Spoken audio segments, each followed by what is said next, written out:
Hello, this is a follow-up video from my previous video about my experience with Evo plus ICL surgery. This video is unscripted, so I will do my best not to ramble or go down meandering paths, so bear with me. But in my first video, I did mention that I was having issues with glare and that my doctor prescribed me brimonidine eye drops as a potential long-term solution. Well, after the next follow-up appointment, we talked about it, and my doctor ultimately decided that that would not be a good long-term solution. He doesn't want me medically dependent, especially where my career isn't something that might require it. So I was given two options: either learn to live with the glare, or he'd be happy to take them out at no cost. And so I decided to stick with the lenses and see where things go. So I worked my way off of the brimonidine eye drops, and I have been without any eye drops whatsoever for a month. I don't even have to use artificial tears. So anyway, I want to recap kind of everything that happened since my surgery, just because there's quite a few things that have happened. So in summary, if you haven't watched my previous video, I wasn't eligible for LASIK or any of the other surgeries. PRK was on the table, but I was discouraged from it due to family history of keratoconus. So that's just a, it's a cornea disease that my uncle and a couple of other relatives have. So it was better to not do anything to disrupt my already very thin corneas, and the margin for error is not great for my eyes either. My doctor was concerned that if we did PRK, that there would be so much tissue removed that if I required a touch-up surgery, it would be, sorry, that's not an option. We can't take any more. So yeah, so then I landed on ICL. My pupils are so big that I had no choice but to wait for FDA approval for Evo Plus ICL. So I waited about a year, and then I was able to be the first person in my state to get Evo Plus. So super cool. But initially, right after surgery, and while I was on the steroid eye drops, I had a lot of fluctuations in quality of my vision. Like if you've recently had the Evo surgery or ICL surgery and you're still on steroid eye drops, like, don't stress it. Those steroid eye drops are going to make your vision fluctuate so much. It wasn't until I was off of the steroid eye drops that I started to see things stabilize and really just feel consistent. And the glare and everything is just as bad as it was after I got off the steroid eye drops 2 months ago. So I still see quite a bit of glare. The only difference is that my brain is learning to not care, if that makes sense. The best way I can describe it is when you start wearing glasses for the first time. I mean, I remember when I first wore glasses, I was like 8 or 9 years old, and just that peripheral vision, just of everything being blurry, plus the edges of your frames, it was very annoying at first, and you're kind of getting used to this present object in your face. And that's kind of what this feels like, is where you have this present glare that you've never seen before, and it's unfamiliar and it's weird, and it's almost sci-fi looking at times, especially with the hoops that show up in your vision from the Evo holes, because there's little holes in the Evo lens right in the middle, and so every light source will just cast a circle in your vision. My brain has basically learned to filter out the circles 99% of the time. Like, I remember the first time I went to a grocery store, the overhead LED lights, just, there were like hundreds of little circles floating in the air above me, and it was overwhelming. Like, it was claustrophobic even. And as time has gone on, I don't even notice those or think about them. The only time I notice the circles from the Evo lens is usually like overhead lights when you're outdoors at night. So driving along and there's street lamps, I'll see them then, but it doesn't bother me. It's just kind of cool little lens flare that you get used to. And then LED headlights, like normal headlights don't bother me at all. Like what are they called? Halogen headlights.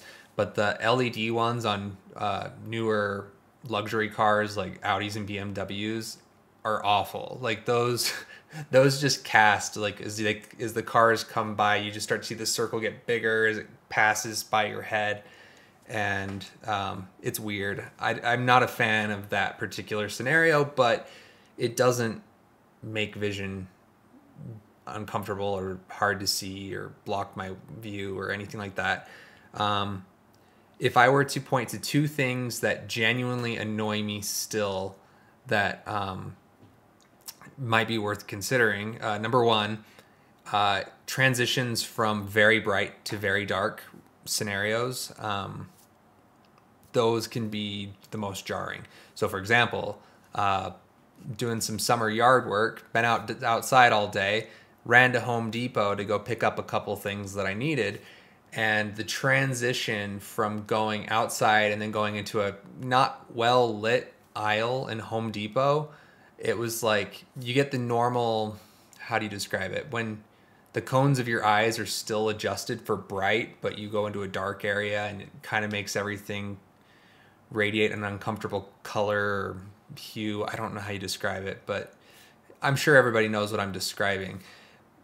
That transition from a very bright area to a very dark area is already uncomfortable as it is, but then you mix the fact that someone like me, my pupils dilate larger than the Evo lens by about 2 millimeters. So I get all the glare and noise from the Evo lens on top of the light transition, and it is pretty hard to see. Like, not gonna lie, like if that was my vision, I would get these removed.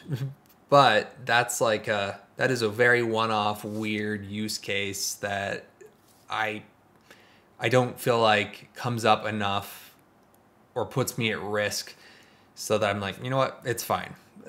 It's better than what I was dealing with contacts or glasses or whatever else. Like, you know, if you've ever woken up during a natural disaster, which I have, and not have my glasses right there, I've never been more terrified in my life than that scenario. And so, you know, just knowing my eyes are going to work when I need them to is more important to me. So that's scenario one.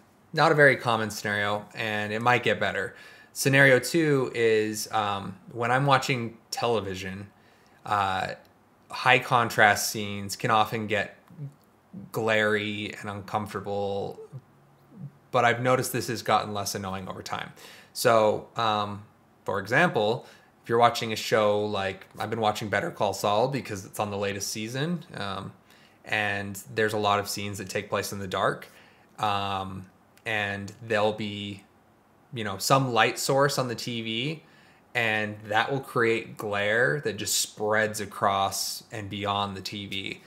And so if it's a dark scene with one bright thing on the screen, it creates glare. It's annoying. But then if it's like a bright scene, like a daytime scene, no glare whatsoever. It really bothered me at first. The first 2 months, yeah, I was not a fan at all. I'm like, this sucks. Like, I don't know if I'll be able to enjoy watching TV anymore. I love watching television shows, and I'm like, this sucks so bad.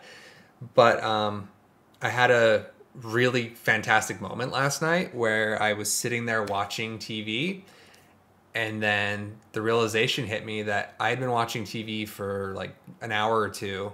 The glare was there, didn't cross my mind once, and until that moment. And then I was like, oh, this is great. And then, but I mean, it never went away. So it was like the glasses scenario I was describing, where you just kind of learn to ignore it. So I do think my brain has learned to filter out the hoops in most scenarios. It's probably learning to filter out some of the glare, but I don't think the glare will ever fully go away.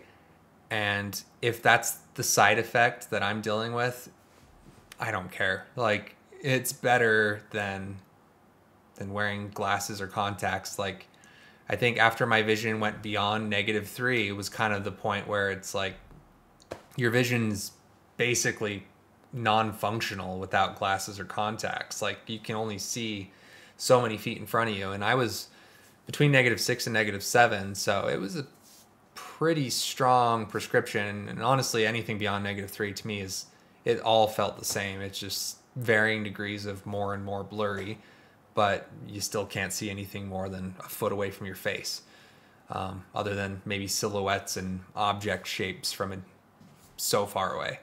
So I don't know. I think everyone who considers Evo should factor in their own eye shape, everything else. And this is true for any type of surgery. Like, I mean, I've heard people with LASIK describe similar glare, but the biggest difference for me is that if this glare bothered me enough, I'm so relieved to know I can get these lenses out. Like, I can go back to where I was if my vision is bothering me too much. I don't intend to ever do that. I don't intend to ever get these removed unless, I get cataracts down the road, or if my prescription gets a lot worse. I'm okay if 5 years from now I have to start wearing glasses. I don't care. Anything -2 or down is like, glasses are just there to help you see more clearly. They're not really there to make it so you can function. So, and glasses were never the problem for me. It was just being borderline blind was the problem. And so, I'm really grateful that I was able to get the surgery. It was a very expensive surgery. It's not going to be an option for everyone. Your eyes might not be a good fit for it. But if it is on the table for you, I think it's worth considering if you have a qualified surgeon and your eye structure's right. It's just, you do have to factor in that the glare is probably going to be there, and it's probably not going to go away. You'll likely get used to it, but it's a risk assessment everybody has to make when doing eye surgery. And ultimately, I don't regret it.